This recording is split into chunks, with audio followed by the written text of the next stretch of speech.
Tapos nabuksan na po natin yung 65 inches na Levant. Pinikap natin sa chow. Problema niya, nag-double image siya. Pag pinower, maaldag yung ano niya, yung pinakataas niya. Double image.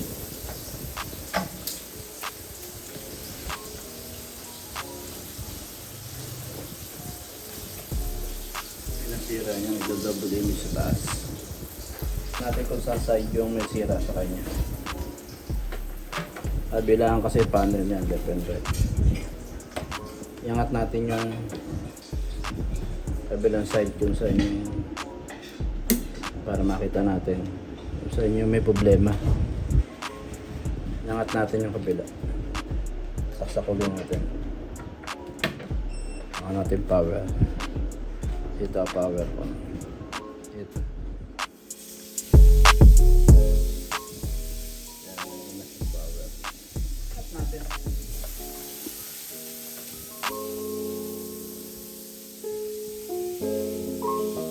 Karoon ng tao sa kabila.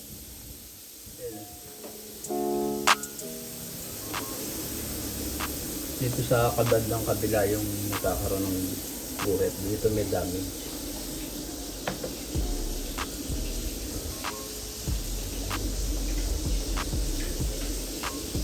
Ayan. Dito sa kabilang side nagda-double image. Bandang kaliwa.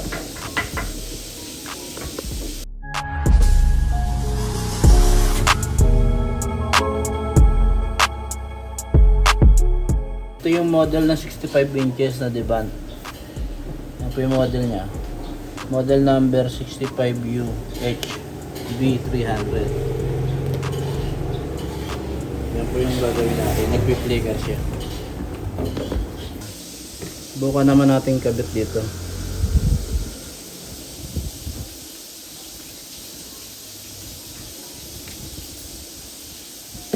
Dito naman natin iangat.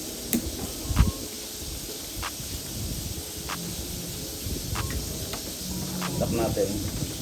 Testingin natin yung picture niya.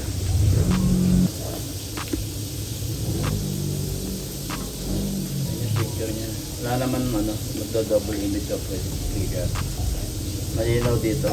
Dito lang may diferensya siya. Kaya re-repair natin yung mga clock niya. May shorted na po yun. Naglilik na yung kabilang side niya.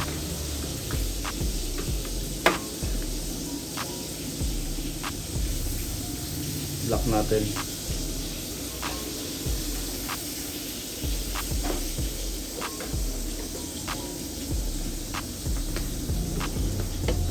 Tanggalin natin yung takip ng bigo para makita natin yung nakaklak saan tayo maglalagay na magbablock sa kanya.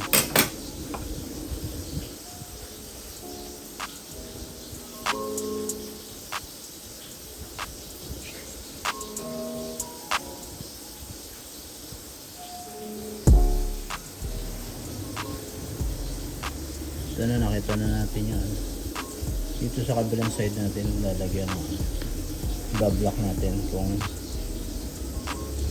matanggal natin yung flicker nya. Lagyan natin ang tape nya.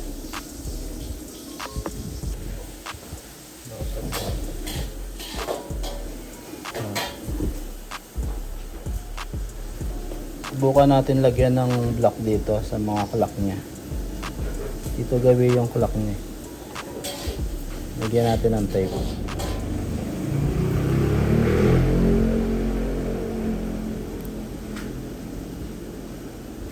Wala pong gumagawa sa kanya. Kaya tayo pala gumawa. Subukan natin i-block yung mga signal nya.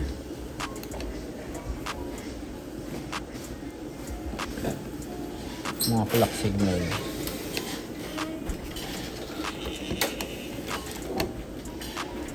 Testing natin. hindi na siya aldag or magpi-flicker siya. Lock natin, tapos power, standby.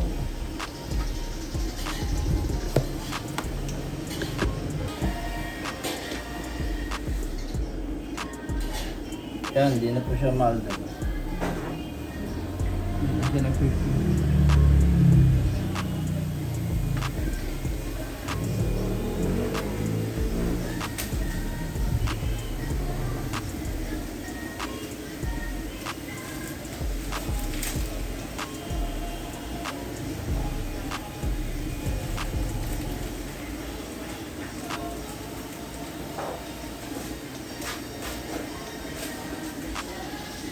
Nawala na yung maaldag ng gano'n.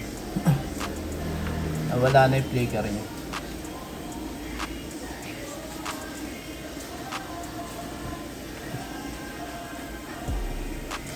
Yan. Malinis na siya.